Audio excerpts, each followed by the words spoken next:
The Tattooist of Auschwitz is an event series inspired by the real-life story of Jewish Holocaust survivors Lali Sokolov. Lali, who was played by actor Jonah Hauer-King, arrived at Auschwitz in 1942, and shortly after his arrival, he was made one of the tattooists. One day, he meets Gita, played by actress Anna Prushnik, when tattooing her prisoner number on her arm. Love at first sight, and so begins a courageous, unforgettable story. Today, we meet with actor Jonah Hauer-King, who shares the Peacock series with us. Stay tuned as it airs on May 2nd. Thank you so much for taking the time meeting with us here. So first, to get started, the Tattooist of Auschwitz. So obviously it's an event series inspired by a real life story of Jewish Holocaust survivors. Jonah, tell us a little bit about the series, the story in general first.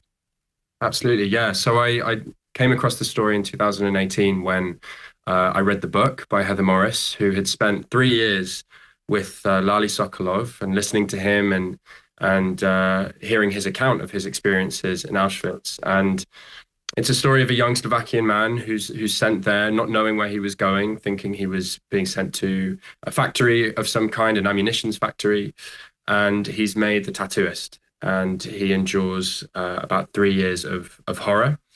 But in that time, he meets a fellow prisoner called Gita, and they fall in love. And I was just blown away by that aspect of the story, the fact that they were able to find love in that horrific circumstance. And I knew it was a very important and meaningful story to tell. So with Gita, playing the character, tell us a little bit about that relationship, the love story, and how it unfolds. Yeah, it's a very unique part of this. It's not something that I was aware of. I think there are other examples, but they're very few and far between. I think this is very unique. They meet when Lali tattoos her number on her arm. And I think from that point onwards, they become a kind of beacon for one another. I think we hear a lot from survivors about the fact that they needed to try and have something to hold on to have some kind of purpose, to kind of hold something back for themselves, both in their mind and in their heart. And I think for both of them, that was what it was. So they were always in danger. They were always stealing moments here and there. But I think they gave each other a reason to be and a reason to live. And to hold on to each other, kind of help them fight through this time period pretty much together.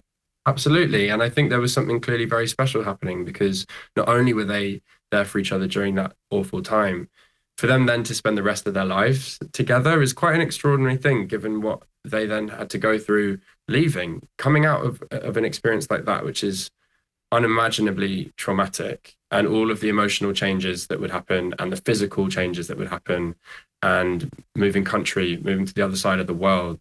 You can imagine, whilst being very bonded by the experience, it wouldn't be hard to imagine them being kind of drifting apart, because it is such an extraordinary thing to have happened. And so for them to be together for the rest of their days, be in love for the rest of their days, to have a child, I find it very moving. Right. And this is such a remarkable, inspirational, story in general. And we're all looking forward to seeing it and, for it to air. What can people take away, the audience, from watching The Tattooist of Auschwitz? I think firstly, I hope that it serves as a reminder of what happened, and it serves as a way of honoring all the lives that were lost and also those who were able to survive. And I think it's a look at love and what that can do and what that can achieve. For them to love each other in a place like this really felt like an act of defiance. And I felt really inspired by that. I think the show really at its heart is an advocacy for peace, and it shows what happens when people lose their humanity. So I think there's hopefully there's a message of hope in there too. People can watch it. How many episodes are in this series? Yeah. So the show comes out on the 2nd of May on Peacock, and there are six 1-hour episodes. Once again, it's a remarkable story, something that people can actually, take a look back in time, as you mentioned, to kind of remember, even though we don't know how it was or how it really felt, but it takes us back to that point in time to kind of, have us see what life was. And I think that that's truly remarkable and inspirational for people, even nowadays, to know. Thanks. It's nice to meet you. Thank you so much. It was nice to meet you, Joe.